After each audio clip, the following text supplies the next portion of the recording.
60 seconds. I meet the girl at the bar, and I find out she's a Siamese twin. All right, we got 60. 1 minute to finish peeing, people. There's nothing like starting the day with You Don't Know Jack. And it only gets better from here. Wait till we hit that afternoon stretch. How many people are playing? A single player. Well, isn't that really great? Go ahead and type in your name.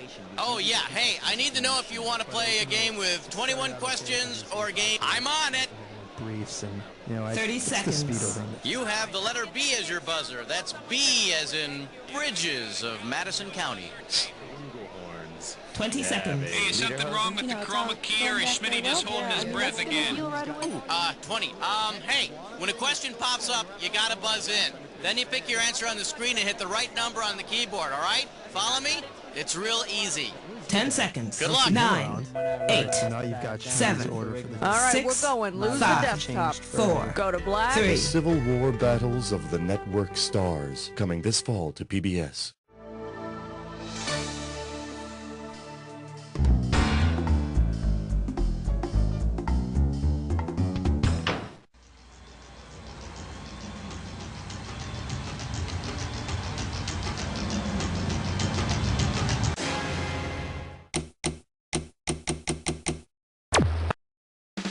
It's time for the show where high culture and pop culture collide. Hello, my name is Schmitty. This is You Don't Know Jack TV. If you would like a written transcript of today's show, just keep a pencil handy. Okay, this is it. Just you. I hope you appreciate this. All right, let's go. All right. Question 1 is taped before a live studio audience. Shake hands with too much personality for one show. You get it right, I'm putting you up $2,000. Eyes forward, we're going. If Quark, the Ferengi bar owner from Star Trek Deep Space Nine, had the same job as the title character in the 1978... The title character from the 1978 sitcom Quark pilots an intergalactic garbage collection ship. But if he's looking for trash, I'm sure he'll find plenty hanging around in that bar. Yeah, drinking's bad. Give me a category. Today's specialties include From the Wrong Side of the Laugh Track. I'm gonna make this one $1,000. All right, listen up. Let's say that on an episode of MASH, that eternal joker Hawkeye gets one of those annoying little toys that laughs all the time. Because of the special policy about laugh tracks on MASH, into which part of the camp, if you listen carefully, you'll notice there's no laugh track in the operating room scenes in MASH. Which just goes to prove the old saying, laugh and the world laughs with you. Laugh in the OR and you're a prick. Throw me a category. We're losing him, On my Doctor. count. 1, 2, 3. Never mind. This one's called A Prisoner in My Own Pants. You get this one right, you get 3,000 greenbacks. Hey, do you remember that 60s TV sci-fi show, The Prisoner? Considering how the village in The Prisoner is guarded, which of the following schoolyard games would have best trained number 6 for escape? Red light, green light. The village is guarded by large floating balls that go after anyone who tries to escape. Yeah, it's really comforting to know that the physical and emotional hell beating I took every Thursday in gym class really was educational. Category. Hey. Coming at you, crappy commercials. You get this one, you pocket $2,000. All right, this might be a tad disgusting, but bear with me. Imagine that you and a friend who just happens to be in the TV biz are watching a toilet paper commercial.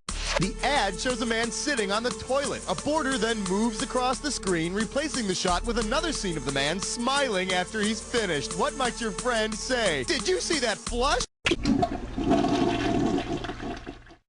I could have given you some cash if you picked this one. The technical term for the changing of a screen via the use of a moving border is a wipe. And the first thing they teach you at TV tech school is to always wipe from front to back to avoid disease. Time to pick a category. All right, flesh, butt, spits, I'm poor. It is time for Take a look at this gibberish category. Please tip your arachnids. This question's going to start out at 5,000 big ones. Okay, you're gonna have about 30 seconds to solve this thing, but every second and a half, I'm gonna take some of that cash back. All right, tell me, what organization does this rhyme with? A wee band human waiters pub. And don't get thrown off by those dashes and quotes and stuff.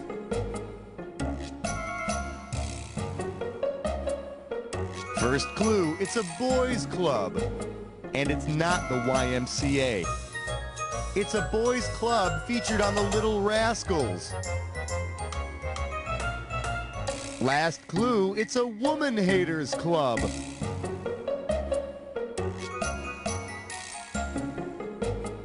Don't you remember in the Little Rascals when Spanky and Alfalfa and all the guys formed a wee band human waiters pub?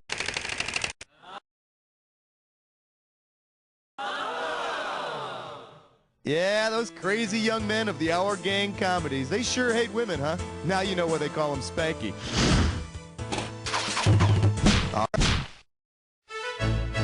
Tonight's topic, 6 in the workplace. The category? I'm not only the hair club president, I'm also a freak. $1,000 at stake on this one. Hey, don't you think it's about time the hair club for men elected a new president? If each of these Addams Family characters were to run for president of the hair club for men, whose campaign? Cousin It is a walking hairball. As part of his campaign, he could pass out free hair samples and staples. Throw me a category. Question 7 is dedicated to the men and women of trivia. This category is known as spelling for couch potatoes. I got $2,000 says you don't know this one. Ready? Think quick, then buzz in and start typing. How do you spell relief?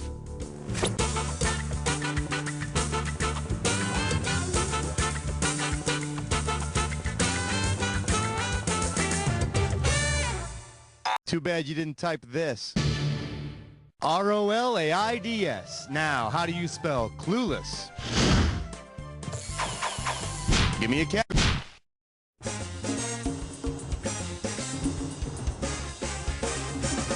The category is, she's too sexy. Fire her. How does $2,000 sound? Don't you just love reunion episodes? I know I sure do. Okay, imagine this. On a special reunion episode of the Beverly Hillbillies, Ellie Mae's long-lost sister Annie Mae returns from Japan. What would you expect her to look like? Sexy and shaped like a satellite dish? Sexy and invisible? Anime is another term for Japanimation. It's a very distinct Japanese style of animation. Oh, yeah. And believe you me, Annie Mae would be the most three-dimensional, two-dimensional character ever. All right, I need a... Refill your tank and check your number 9. Here we have the Marines versus the Cavity Creeps. Let's see what you'll do for $1,000. Attention! All right, as you were. See if you got what it takes to figure out this analogy. United States Marine Corps is to Semper Fidelis as Cavity Creeps is to...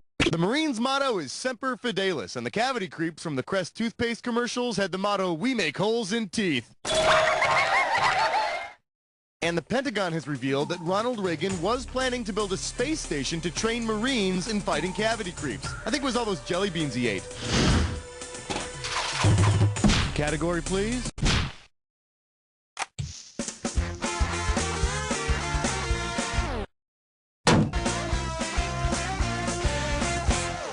Let's have a big warm welcome for the world's most dangerous suit. I'm gonna give away $3,000 this time. One question coming right up. If David Letterman gave away decks of playing cards with suits based on the wacky suits he's worn on his show, which of the following pairs would you not see? A queen of bacon and a queen of lard, a king of sponges and... Dave has worn a suit of nachos and a suit of Alka-Seltzer. And it's a good thing he also wore the underwear of Gas X. For the curious, here's the right answer. You're not going to see that pair of queens. Dave has never worn a suit of bacon nor a suit of lard. Yeah, I think somebody saw him in the green room and just fried him right up. Okay, you made it through one round. Let's see what happens in round 2. Let's do it. Don't forget, everything in round 2 is worth double. 11, come on, girl. Good question. Let's take a look at Get Real. If you know this one, you're getting $4,000. All right, imagine this. On the next season of MTV's The Real World, the kids go live in the Smithsonian and use all the old TV props there. Which will they not be able to do? Sit in Archie Bunker's armchair? No, they got the still. And were these Alkies really the guys you wanted operating on you? Here's the one the winners pick. The Smithsonian doesn't have a stuffed lassie on display. What is it, girl? Why are you standing so still? Girl? Oh, no! Time to pick a category.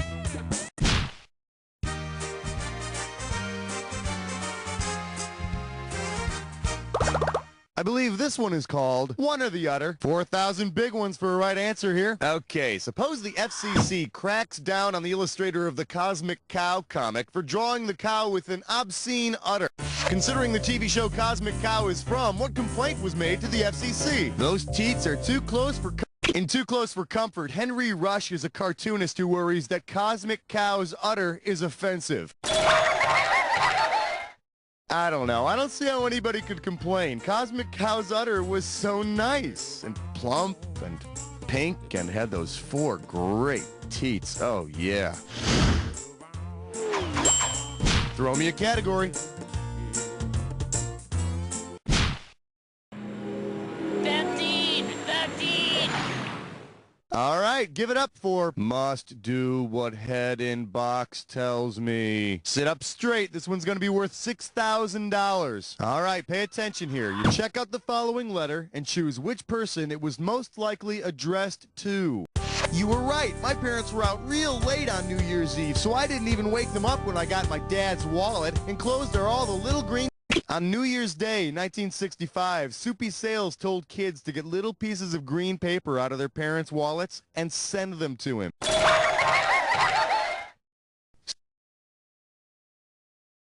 So as a kid, whenever I got caught taking money out of my mom's purse, I told her that Soupy Sales made me do it. Or the devil. Same difference. The kookiest digits you've ever seen. Together they're 14. For your enjoyment, this TV rules! This one can get you $6,000. Hey, I gotta tell you, that picture-in-picture function on my new big screen TV is the coolest. It's that feature that lets you watch a second show in a little box down in the corner of the screen. Say you're using the picture-in-picture function to watch 2 shows at once. If one is the 50s show Contact and the other is the 80s show 3-2-1 Contact, what will you most likely see? 2 groups of people. Oral Roberts became one of the first big televangelists with Contact in the 50s, and 3-2-1 Contact is a science show for kids on PBS.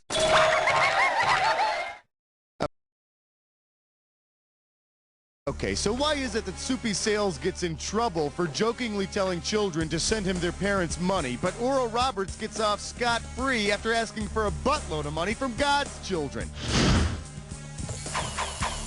Give me a category. Hey, smart move, my friend. You just got your hands on a dis or dat. The category for this dis or dat question is the chicken or the egg. Now, pay attention. I see you got this thing down. I'm just gonna put your 30 seconds on the clock, all right? Let's do it. Which came first, MTV, ABC, or CBS? CNN or C-SPAN? Cinemax or Showtime?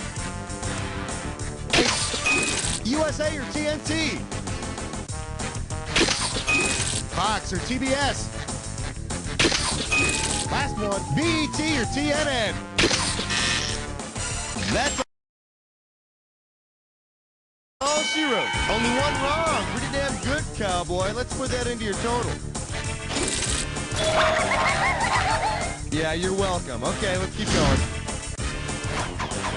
Category, please.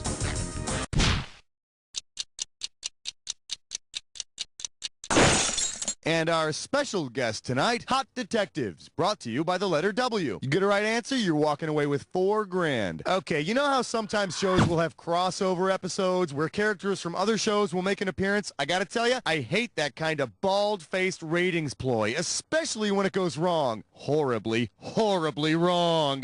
If Sesame Street were visited by the fellows from 77 Sunset Strip, what could be a disastrous result of the crossover? Ernie cleans Ducky. Cookie Monster eats Kooky. Kooky is the parking lot attendant who works with the detectives on 77 Sunset Strip.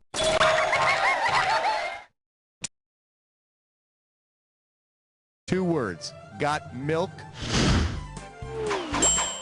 Time to pick a category. Thank you. Good night. Thank you. Thank you. You're beautiful. Let's see what we got going. You take the bad, you take the really bad. You get it right, you get 2K. Heads up, here it comes. Suppose the guy who wrote the theme song to The Facts of Life serenaded the girls outside their window. What might we see next? Blair blowing a kiss to Alan. Believe it or not, the theme song to The Facts of Life was written by Growing Pains star Alan Thicke. Wow, I gotta tell you, my respect for Alan Thicke just, well, it didn't really change that much. All right.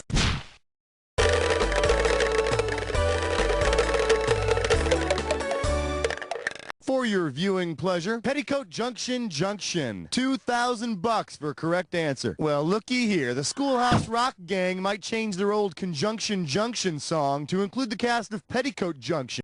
If the new Petticoat Junction Junction song uses conjunctions to link together the names of the Bradley sisters, how will the new lyrics read? Hook it up, Mary Lou, Terry Lou, and... Well, this is so cute it makes me want to puke. The three Bradley sisters are Billy Joe, Bobby Joe, and Betty Joe. Next, Schoolhouse Rock is going to release a song called I'm Just a Joe. All right, I need a category.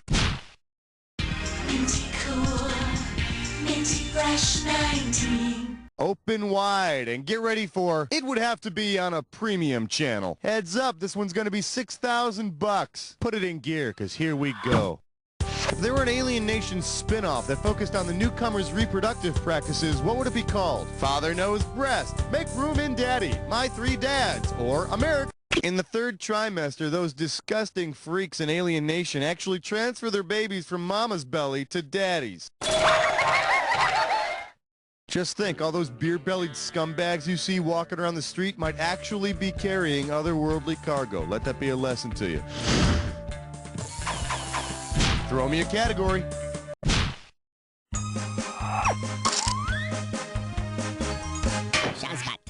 We're calling this one Grace Under Fire, Under Fire. How does $4,000 grab you? Ready? Catch this. If the title character from Grace Under Fire lived out the life of the famous real-life... The title character's name on Grace Under Fire is Grace Kelly, the former Princess of Monaco and star of a lot of really cool movies. Which I guess means that her cute little daughter Libby will grow up to be a bad Eurotrash pop singer. Give me a category.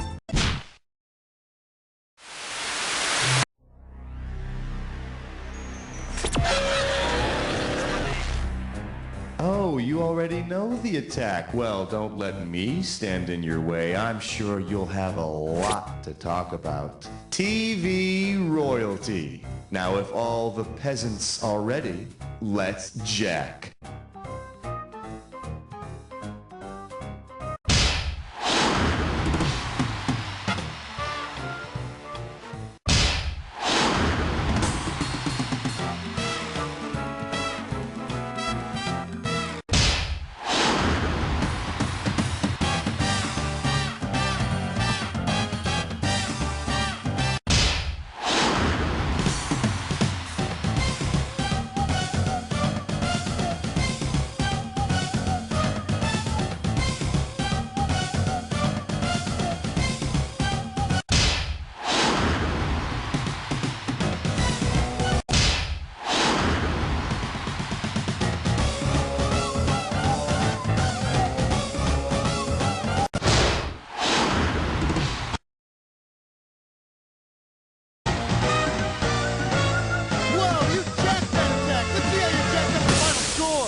You know more about TV trivia than anyone else who played that time. How does that make you feel, huh? Kind of like...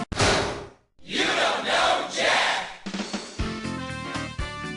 Beautiful. Very nice work, people. Hey, Raul, what's up? Are we doing another one of these?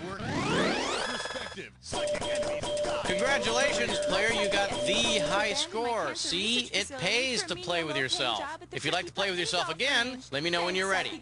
Psychic enemy.